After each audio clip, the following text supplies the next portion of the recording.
একেবারে আমাদের প্রফেসরের সম্মুখে রয়েছে ছাতা মাথায় একটি কৌশিক চা কফি নিয়ে বসে আছে আপনাদের অদের অপেক্ষায়। একটু শীতের উষ্ণতাকে হারিয়ে দেওয়ার জন্য চা এবং কফি তাই সকলকে অনুরোধ করবো আজকের এই সাংস্কৃতিক মঞ্চে আজকে সপ্তম দিনে আপনারা সকলে যারা এসেছেন তারা কিনুন একটি করে বই, পড়ুন বই, পড়ান বই, কারণ বইকে নিয়ে আগামীর পথ চলা, যার নাম দমদম বইমেলা। আমাদের পরবর্তী এই সাংস্কৃতিক মঞ্চে আমরা ডেকে নেব কবিতা, সমবেত কবিতার জন্যে পতত্রী। তাদেরকে মঞ্চে ডেকে নিচ্ছি। পতত্রী আপনাদের সামনে সমবেত কবিতার একটি গ্রুপ আপনাদের সামনে উপস্থিত হচ্ছে। আমরা দল বলবো বাংলাতে, এবং তারা উপস্থিত হয়ে আপনাদেরকে শোনাবেন কিছু ভালো কবিতা। তাই আর কিছুক্ষণের অপেক্ষা, তারা মঞ্চে আসছে।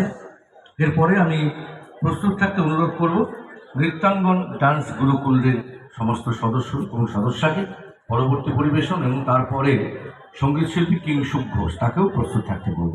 এখন আমাদের মঞ্চে